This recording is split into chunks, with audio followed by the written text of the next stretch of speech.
You're listening to an Airwave Media Podcast. I'm Jason Palmer, one of the hosts of The Intelligence, The Economist's daily current affairs podcast.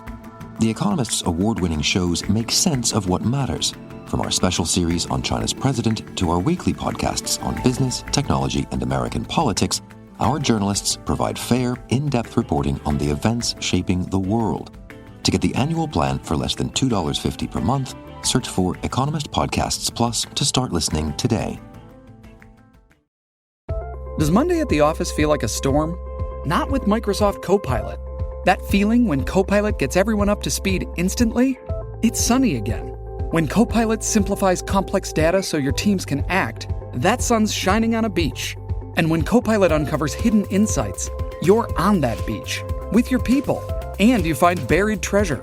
That's Microsoft Copilot. Learn more at Microsoft.com/AI for all.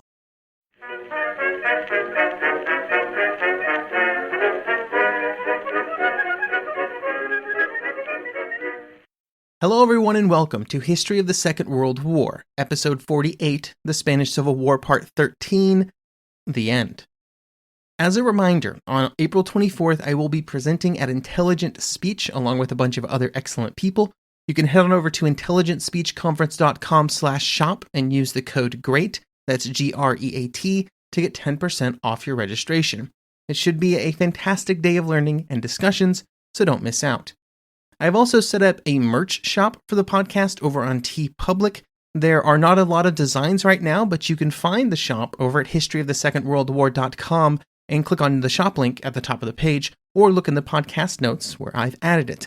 Also, if there are any artists out there listening with experience creating art for physical goods, let me know. I'm looking to commission some art for some custom merch in the future, as I am the least artistic person you will ever meet, and so I absolutely cannot do it myself.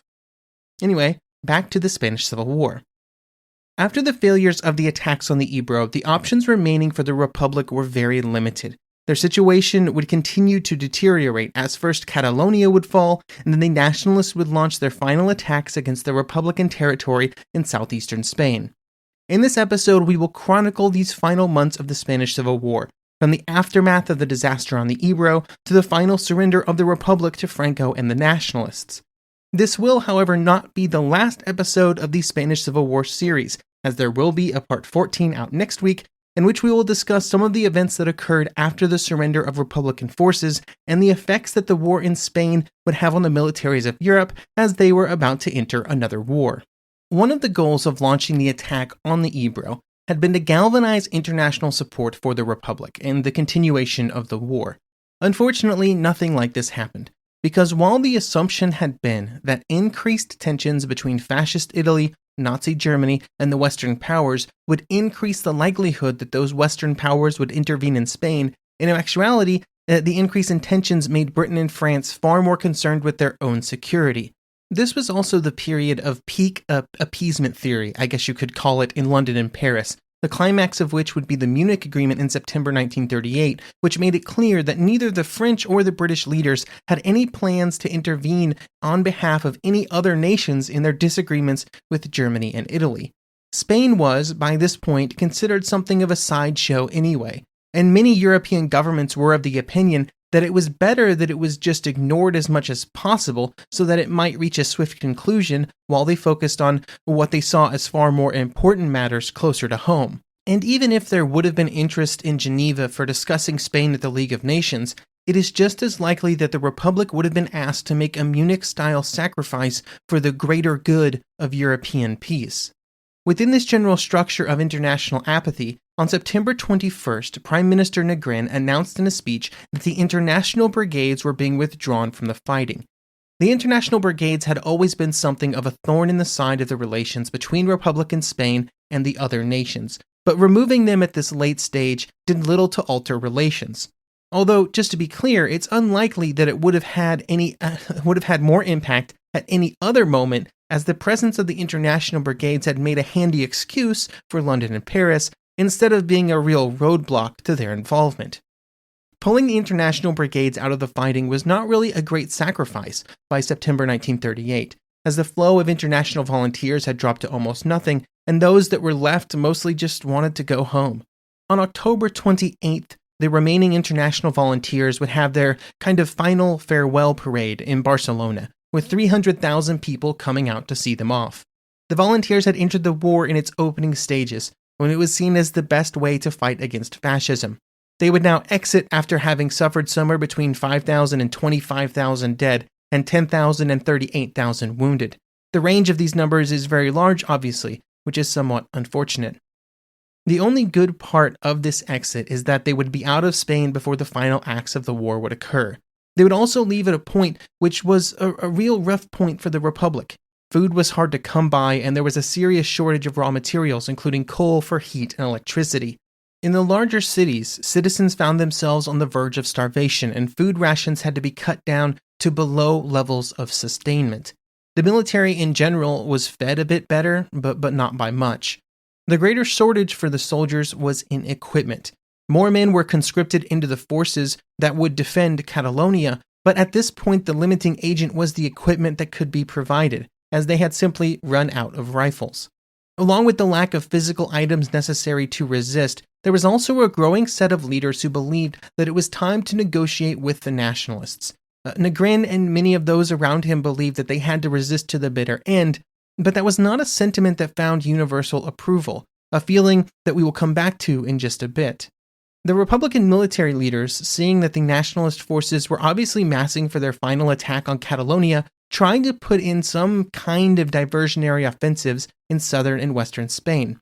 This included that attack in Extremadura, which had been discussed for what feels like years at this point, an attack that would finally be ordered and would actually finally occur in January 1939.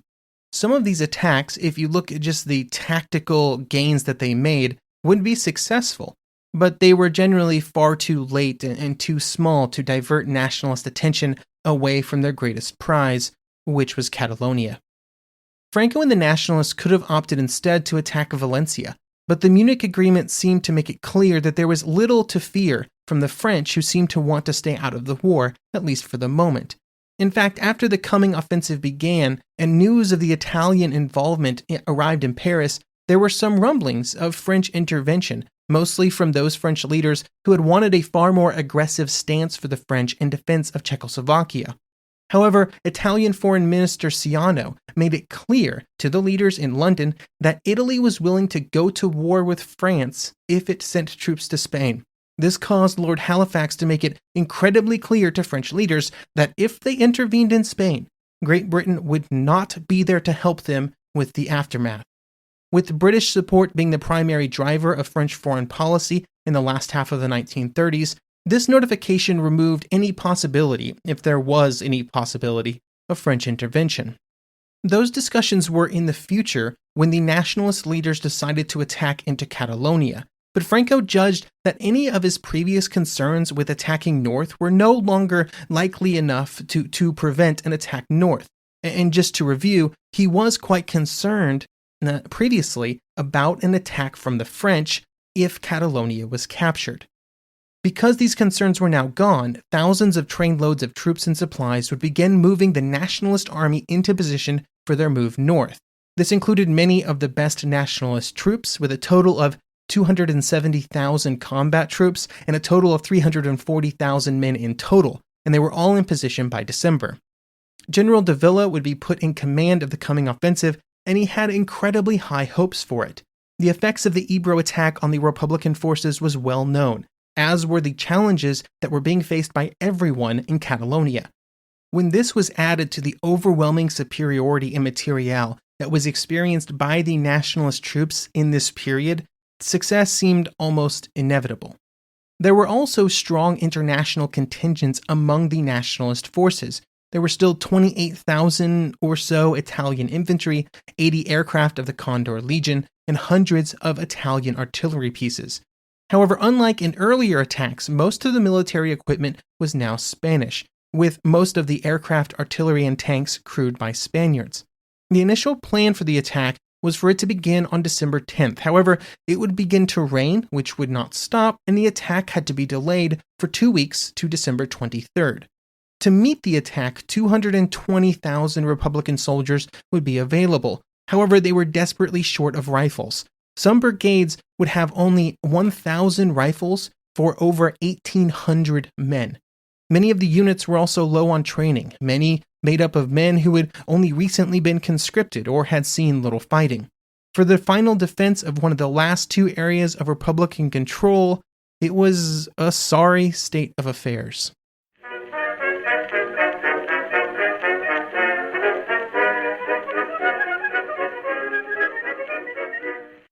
Some of us love history. Others used to or never did because history was presented as nothing but the rote memorization of names, dates, and facts.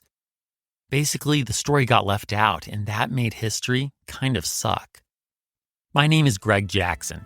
I'm a university professor with a PhD in history, and bringing history to life is my passion. That's why I created my podcast, History That Doesn't Suck.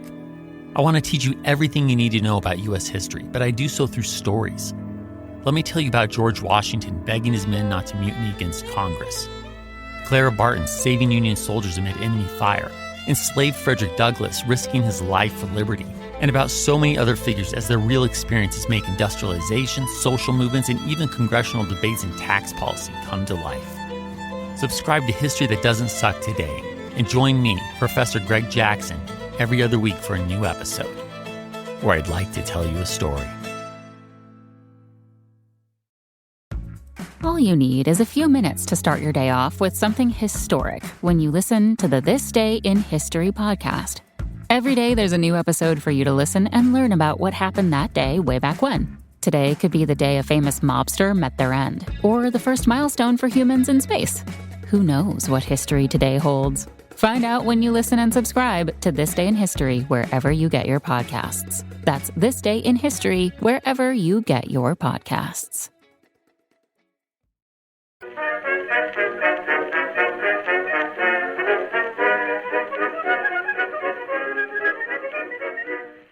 The offensive would begin at 8 a.m. on December 23rd, and it would occur at many places along the front. In the east, the Navarre Corps, along with the Italians, attacked towards Montblanc and Vals. The resistance in front of them crumbled. In the west, nationalist troops attacked at places like Treme, with roughly similar results. This was all occurring even though poor weather prevented much of the nationalist air superiority from being used in the attack, with rain, sleet, and fog continuing throughout the next several days. There were still some air operations, but nothing like a full sortie rate was attainable in the conditions. On the Central Front, the nationalist breakthrough would wait until early January 1939, and on January 3rd, the forces on that front, which were facing a hodgepodge of defending units that had been thrown together after the Ebro offensive, well, the defenders were completely outmatched. Key areas like important roads and towns and villages would rapidly be lost to the nationalists. On January 5th, that diversionary attack in southern Spain in Estremadura would begin, and while it would see some initial success and would even manage to break through the second line of nationalist defenses, it would soon be contained by local nationalist troops without the need to divert any strength from actions in the north. In the end, the Estremadura attack would capture 500 square kilometers, one of the most successful Republican attacks during the entire Civil War, but not enough to shift the overall situation in Spain. On January 9th, the Republican troops on the Ebro began to retreat in what rapidly became severe disorder. The advances made in other areas of the front had made their defense vulnerable, and so once again, another retreat was ordered. By the point of this retreat, the nationalists had taken 23,000 prisoners, and their attack all along the front began to accelerate. To give a scale of the collapse that was occurring, some units were advancing 20 to 30 kilometers a day without stopping, and day after day, whole swaths of Catalonia were lost. There had been some designated fallback positions that had been drawn up in the weeks and months before the attack, but there was no way to actually man them before they were also lost to nationalist attack. The attack continued with nationalist leaders determined not to give the Republicans even the slightest breather in which to reorganize their forces. On January 9th, the classes of 1922 and 1942, that being people as young as 17 and as old as 35, were called up into the Republican military, But just a week later, a general mobilization was also ordered. All citizens between the ages of 17 and 55 were called into service.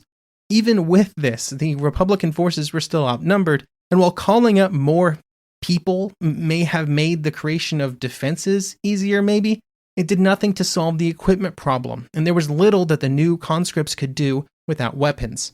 Meanwhile, at the front, the nationalist advances continued. There was nothing that the defending troops could do. They were exhausted and so disorganized that all they could do was try and keep ahead of the advance.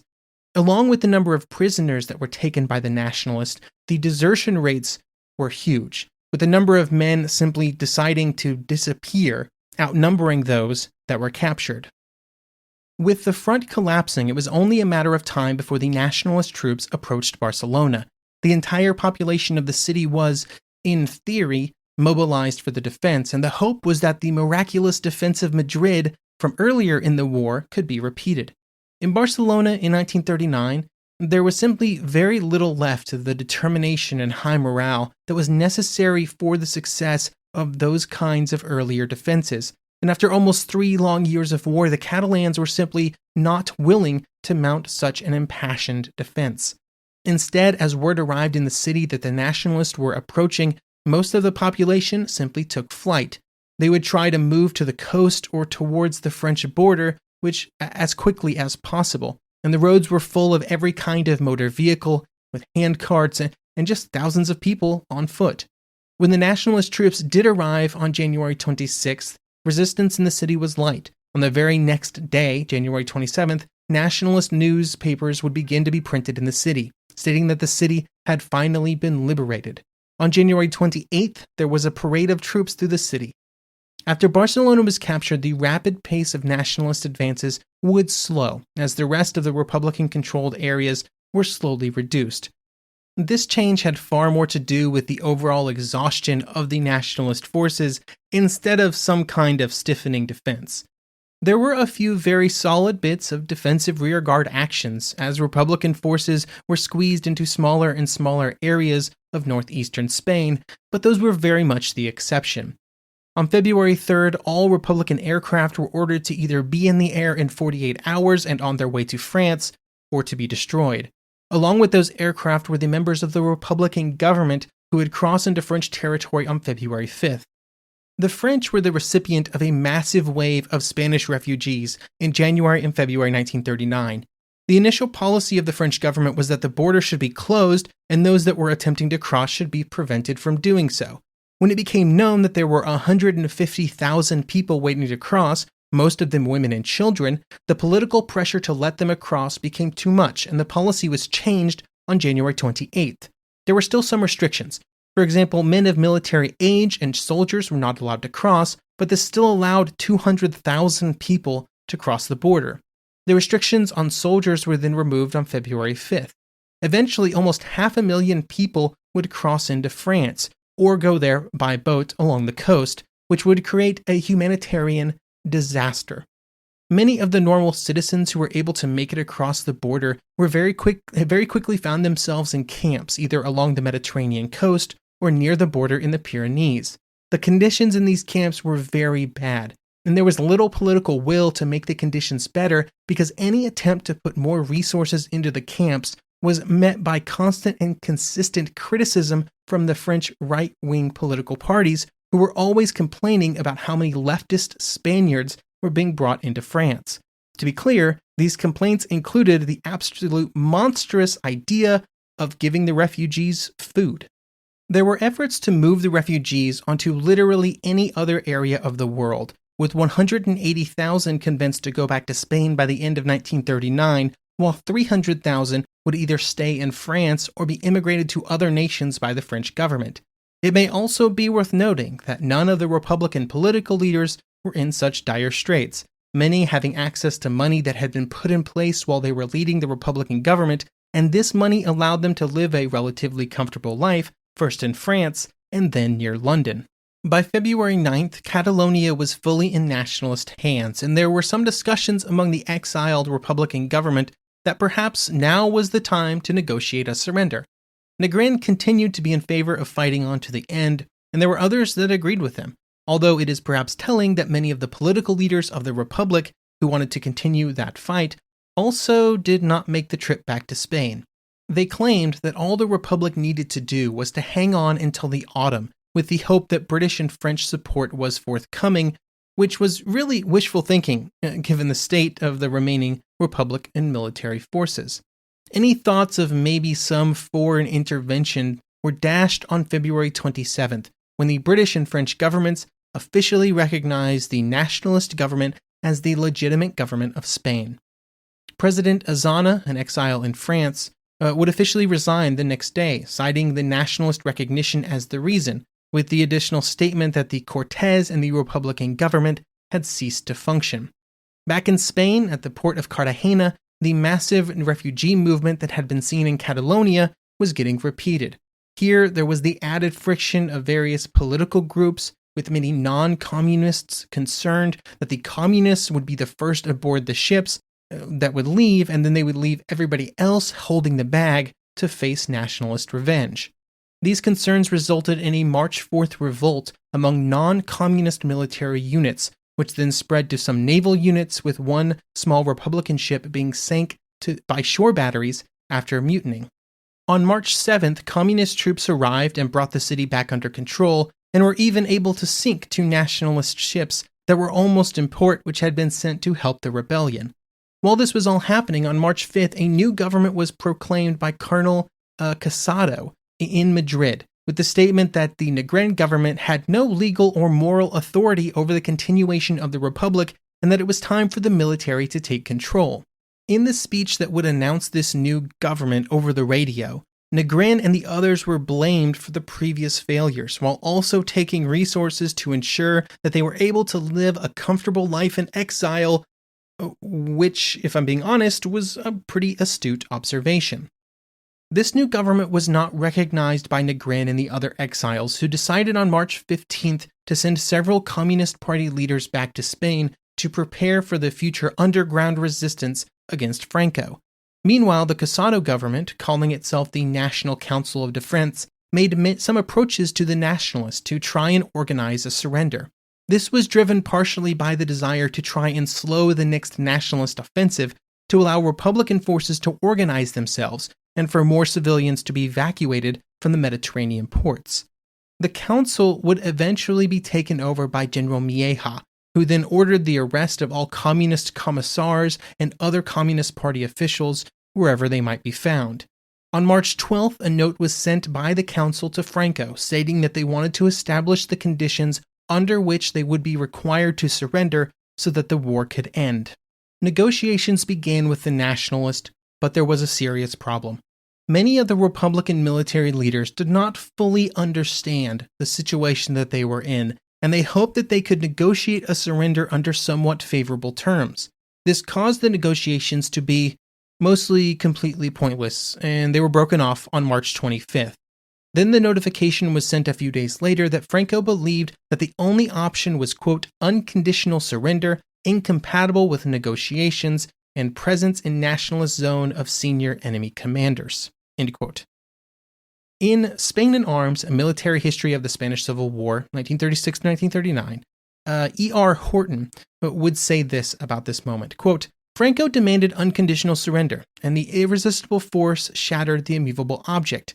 Negrin hoped to erode nationalist resolution with a prolonged defense, but as military leaders, as well as the rank and file, while still committed to the ideals of the Republic, were unwilling to be sacrificed upon the altar of his diplomacy. End quote. With the negotiations stalled, the final nationalist attack would begin on March 25th, when they advanced and encountered almost no resistance. While the formal surrender had not occurred, the mindset of a surrender had already become pervasive in the military. Units surrendered en masse, and just as many threw down their weapons and began the journey home. The National Council of Defense collapsed. Some, like Mieja, fled the country. Others remained in Madrid. Some went to Valencia. On March 28th, nationalist troops moved into Madrid, and on the 29th, the formal surrender occurred.